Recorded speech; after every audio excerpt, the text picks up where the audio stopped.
Hi guys, we're back with another news roundup of the Simply Trade podcast. I am here with Lalo and Andy. They just came in hot from the ICPA conference. Let us know how that was. Well, I think the best thing to do is we will be putting together a wrap-up montage that you can watch on YouTube, and we will be sharing on social media when it's ready. Yeah, I saw some I saw, obviously, we have all the videos up on LinkedIn, and we're going to keep posting some. We have some interviews with people from ICPA, people from other companies, and it's kind of nice to see. And it seems to be that everyone thought that this year was really upbeat and just, a nice environment. Again, I think there's another ICPA coming up right in May, or when is it? No, in April is in Dublin, Ireland. Yeah. Oh, but isn't there another one at the end of the year? You have Toronto for the Canadian one, and then in October there's the fall conference. Right. That's the one I was talking about. Yeah. Yeah. So there's many other conferences. So if you missed this one, you could definitely go to another one. You should look into signing up because you will get something out of it, whether it's more business, knowledge, and whatnot. Connections. The International Compliance Professionals Association, or ICPA, is what we're talking about. It's really a good organization to join. It's very inexpensive, especially your first year is free. But if you're looking to develop yourself for career and network and all that, it's a good organization to be a part of. So with that, I would say check out the conferences we just mentioned, and we'll go from there. So yeah. All right, Annik, we need to get on our articles here. We need to get into the news section because that's what you're coming for. But you know what? This was a good section too because you learned something from ICPA. But here we go. So we've been hearing a lot from Boeing, right? I mean, do we want to fly on those airplanes anymore? I don't know. But anyways, don't even want to get into that topic.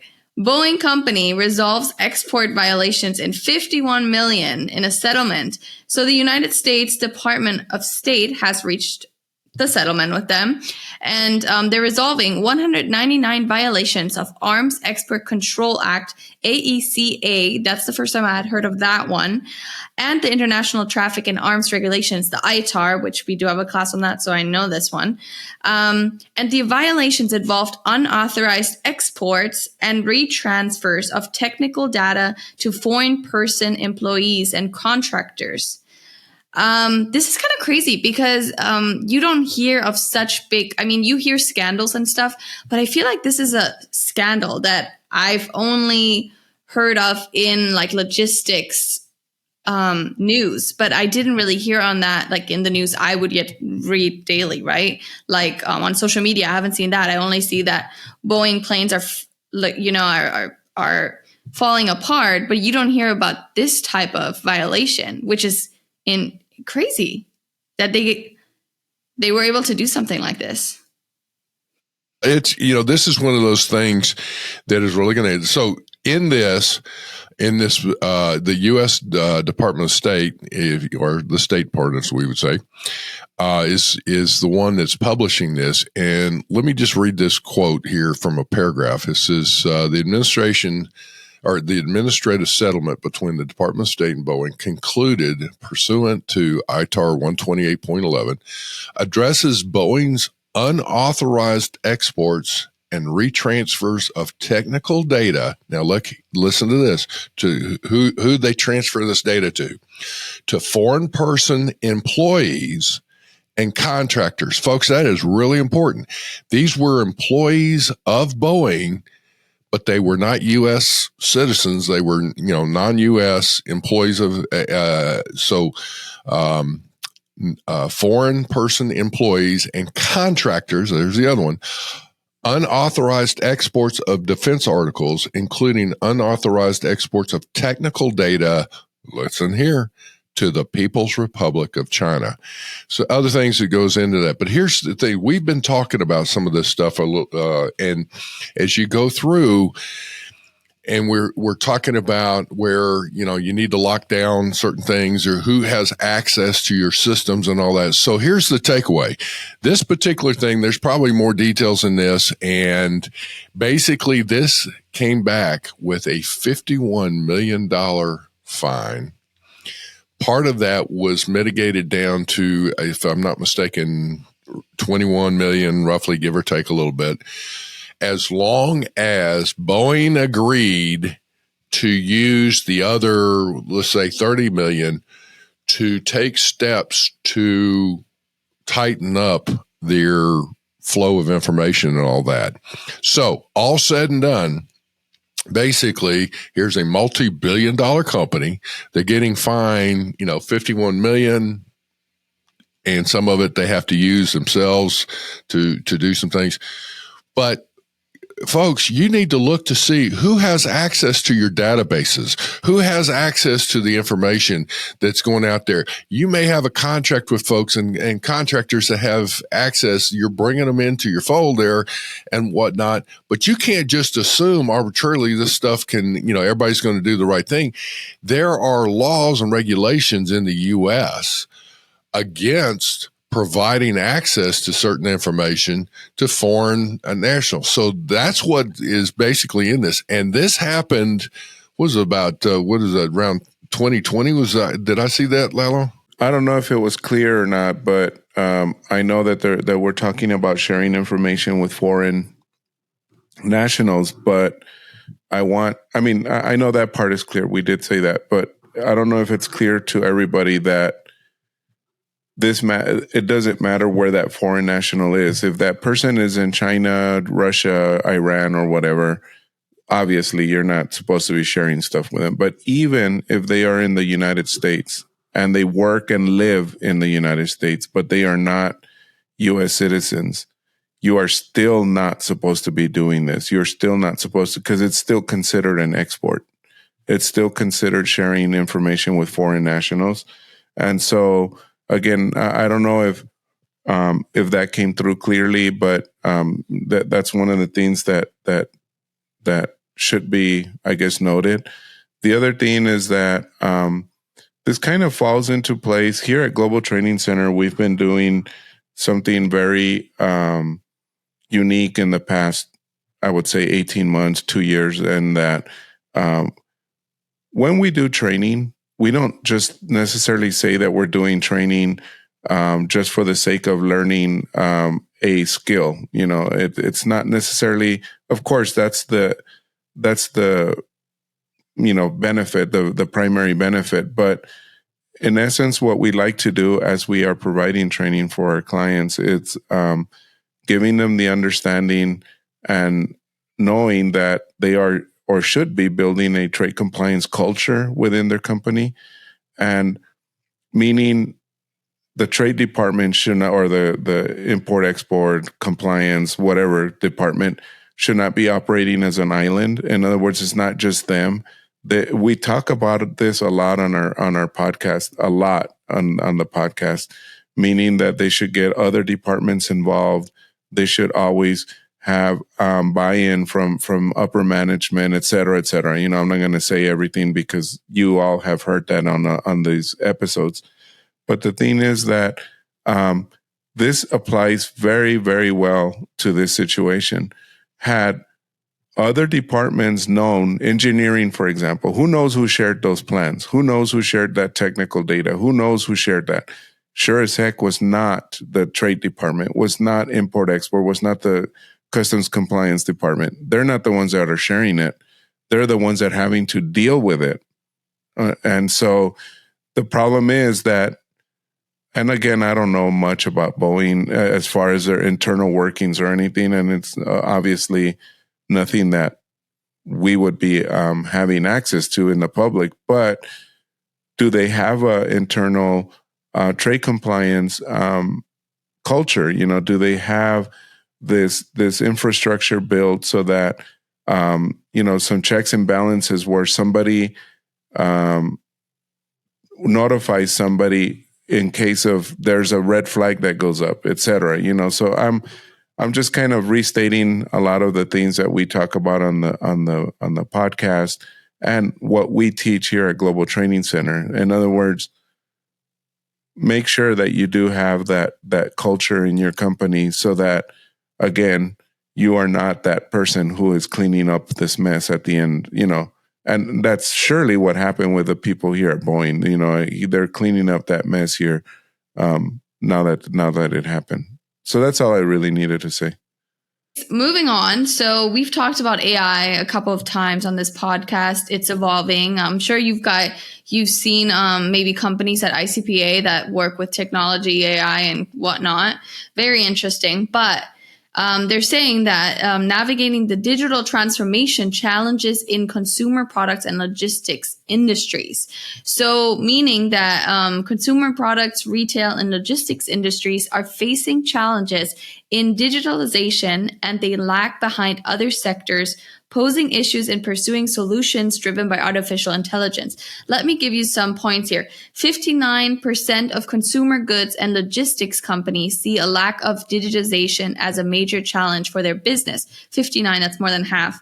Only 49% of executives in the industries think AI is likely to play a significant role in their company. That's crazy. Less than 50% think AI is going to help them, compared to 63% across all industries. So, wow. So people are really not, I think it's because AI, they say that people are saying that it'll take away jobs and it'll do that. But you need to find someone who can even operate AI. It's so hard to work with. I mean, I'm not talking about just simple AI. I'm talking about extensive technology, like figuring out logistics, figuring out, there's so much AI in logistics that there's no way I would know, but I can see where there could be trouble. I just don't know, how do we get to a place where companies can work with AI and use it as a tool to feel like confident? Well, here's the thing is that this is what came out of the conference that I saw and what's come out of last year versus this year. Last year, there was still a lot of discussion going on about AI is going to, and Lalo, I'm going to be curious to see if you saw the same thing. AI is going to do this. It's going to do that. It can, have all these phenomenal things. And what's happened in the last year is there has been, they've gone from we're going to do it to we're doing it. And so they've developed some systems and and applications that they've been applying into people's operations. To that extent, here's the other thing talking about, it's taken jobs. Well, there's a problem generally where trying to find enough people to fill some open positions. And I was hearing that across the board on a lot of things, especially these frontline positions. The beauty of AI, of what I've seen thus far, is that it actually is able to handle a lot, automate some of the massive processing of data, filtering it out and bringing it up. Now, there are still issues that once it goes through, it's still not making correct decisions in every case on what should be happening. So there's a human factor that has to look to see what it's doing, and then you tweak it. But the point being is that you mentioned, Annik, 50%. So, half of the consumer products groups are saying, yeah, AI is helping. The other half is like, no, I don't see it yet. And I would have to say, I can agree. Is it really going to apply something? Let me see it. And that's where they're at this point. So I do see some opportunities. AI is not going to, if anybody out there thinks you're going to do AI and it's going to completely replace a lot of people and you're being able to eliminate or let people retire and go on about their business, stop, because that's not the case. What it will do is make your team much more effective and more productive, in my opinion. Yeah. Well, I mean, the thing is that the technology nowadays is actually quite accessible and easier to put things together to, just write quick solutions for something, but it doesn't mean it's going to be an enterprise type solution. That's the thing, is that we're talking about enterprise level information that you need to process and that you need to store and that you need to share per se. So it's not an easy fix or a quick fix, that's for sure. But to your point, Andy, yes, last year I did start seeing some, but this year more than ever, there is a lot more solutions that are actually providing us a lot more clarity as to what and how it could be applied to our day-to-day work, especially in trade. So I really, about the best thing to do, or the best thing to keep an eye out on, is how and what are those tools that are going to be used to be able to get to what it is that you're trying to do. I mean, some of the obvious is forced labor, some of the obvious is green trade, but there's a bunch of other really cool stuff, that are your day-to-day stuff, where the traditional GTM software, global trade management software, is used to creating documentation, filing it, storing it, keeping a historical. New AI technology will take information and create that for you without you having to do the data entry, for example. All you need to do is verify that information is correct, that to make sure, oh yeah, I did grab the information correctly, etc. Very simplistic example. I mean, there's very complicated applications to that. And in fact, some of the information that we saw from some of the vendors for example, at the ICPA conference that we just attended, shows how that can work. Our goal is to go and talk to some of these vendors and see if they'll come on the show and show us their solutions, so that you all will have access to that information. So hopefully, one of the things that came out of that is that we are able to provide you more details on that. Of course, that's going to be more of a visual podcast than it is a audio podcast. We'll still publish the audio version, but it's probably going to be best if you go to YouTube and watch it. And those will probably fall under, not probably, but for sure will fall under the category of Simply Trade Tech, only because most of these are just technology type solutions, so that you can follow. So really, that's about what I'm thinking that we need to continue to look at and follow. Yeah. Good point. Moving on to the next article, we have, we've talked last week, I think, about the Chinese car makers, and here we are again with the Chinese car makers. But this time, basically, the European ports are receiving these Chinese vehicles, particularly electric vehicles. However, there has been a few disruptions in shipping routes, and capacity challenges are causing delays in delivery schedules. But they're kind of figuring out a way to get those imports still. Basically, what they're doing is, what are they doing? Oh yeah, they're doing terminal constraints, but some are overcoming them through automation and improved rail services. So, which Europe runs on rails practically. They're also using containerization. I'm sure you guys know what that means. I don't.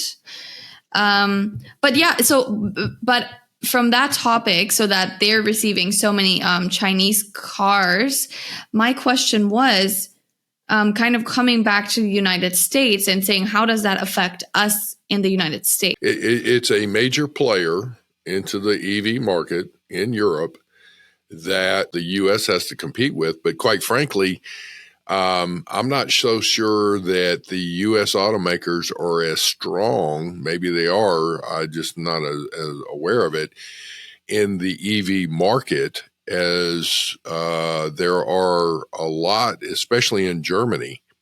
You have the Mercedes and Audi and BMWs that are all very strong with their EV manufacturing. So, China coming in with their EVs, along with Tesla, of course, is that they're all competing for business. And so China's coming in and they're becoming a major player. If somebody's buying a Chinese electric vehicle in Europe, that means they're not buying a European manufactured EV. So that's where it's going to come into play. Same thing as far as U.S. competing in that market. I don't know if the U.S. is actually exporting a lot of EVs that have been manufactured. I just don't know that. So it's just another player, though, in the market that they have to deal with. Nice. I saw some on them right now too.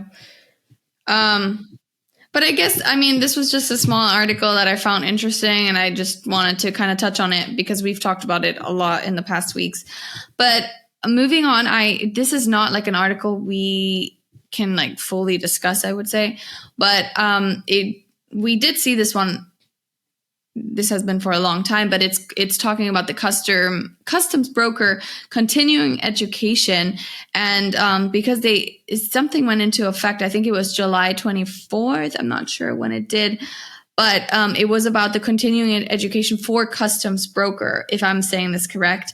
And basically, is that CBP and U.S. partner government agencies will provide various continuing education credits for customs broker at no cost, with approvals required for training from third-party providers. I feel like, Lalo, you can talk more on this, right? Like just a little bit to give an understanding, because I know we have a lot of customs brokers listening. And so this is something that's probably interesting to you.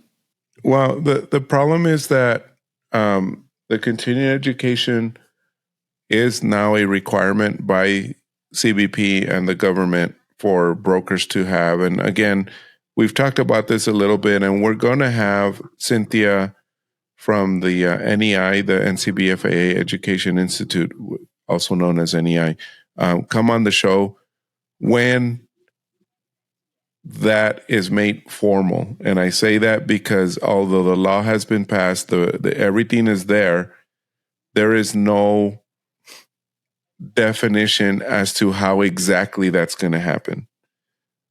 So why is that a problem? It's because it was supposed to be in effect in February, but again, because it hasn't been formalized, there is actually no way for people to currently report that to their record, I guess, or wherever it's going to go. And because of that, there's a lot of questions and concerns, etc. So based on the latest information, in talking to, like Cynthia and people like that, if they make the formal method of reporting in, let's say, July, those 36 hours that you need over 3 years are going to be prorated by those months that they were late. So that's one thing that people need to be aware of. They're not going to need to do the full 36 hours in less than 3 years, because obviously the clock has started on those 3 years already. So, there's things like that. So just in general, that is still going through. You still will need to do that. There's some measures for you to go ahead and fulfill those hours. And when the time comes, of course, Global Training Center, just about every course that we teach is qualified for those credits. So just so you know, that's how that happens. So anyway, so that's just a quick summary on how that, that's going to go down. As you all know, we usually end with a fun fact, but this one is going to be a little not so fun. Hopefully. Oh my goodness, I make myself laugh. Anyways, hopefully by now we know that we did not get shut down the government, as hopefully they received their funding. But Can you guys give like a small snippet on what's happening, or like why we can be worried about this or why we shouldn't be worried? That a bill it went through the House. The problem is that now it needs to go through the Senate. And I mean, this is Friday, okay? So I don't know this is very, very early Friday. So I don't know what's happening, what may have happened since this show is airing on Monday. I don't know what may have happened throughout the day. They have through midnight today to pass that spending bill. But the consensus is that the Senate obviously works very much slower than the House. And there's no way it's going to get passed, by midnight. Yeah. So I'm hoping that's wrong. I'm hoping that's totally wrong because they always wait till the last minute. And this is what's bothering the public as a whole, because in business, you don't wait till the last minute. You got a deadline coming. Come on, guys. I don't care if it's Republican, Democrat, whatever. Get off your dadgum duffs and get together and figure it out. But they're all positioning to, we're going to do a shutdown. It's it's always the other party's fault. People will either not be at the table, then they're going to blame the other party. And it's like, you know what? If you ever had a situation where there are kids in the other room and all of a sudden you hear all this commotion and the kids are fighting, I always looked at it and said, I don't care who started it. You're both in trouble. And that's the scenario here is like, guys, all of y'all are in trouble with this. Get it done. And that's the unfortunate here. So we'll see what happens. Well, totally we should agree. know by this episode, hopefully. So anyways, I hope you have a great week and enjoy it. Hopefully the weather's good, and we'll see you next week. Bye. Thank you very much for joining us. Simply Trade is brought to you by the generous contributions of Global Training Center. You can follow the show and GTC on LinkedIn or Twitter and other social networks. Make sure you check out the show notes in the description for a full rundown of today's show with all the important links. Also, make sure that you share this with a friend and subscribe on your favorite streaming platform. We really like hearing from you. If you enjoyed the show, make sure to rate and review wherever you listen to this podcast. If you or someone you know would like to be a guest in the show or would like to sponsor Simply Trade or suggest any topic you would like for us to discuss, please contact us via email at simplytrade@globaltrainingcenter.com, or you can DM us on Twitter at simplytradepod. Thank you again for the privilege of your time. Happy trading. Simply Trade is not a law firm or an advisor. The topics and discussions conducted by Simply Trade hosts and guests should not be considered and is not intended to substitute legal advice. You should seek appropriate counsel for your own situations. These conversations and information are directed towards listeners in the United States for informational, educational, and entertainment purposes only and should not be substituted for legal advice. No listener or viewer of this podcast should act or refrain from acting on the basis of information on this podcast without first seeking legal advice from counsel. Information on this podcast may not be up to date depending on the time of publishing and the time of viewership. The content of this posting is provided as is. No representations are made that the content is error-free. The views expressed in or through this podcast are those of the individual speakers, not those of their respective employers or Global Training Center as a whole. All liability with respect to actions taken or not taken based on the contents of this podcast are hereby expressly disclaimed.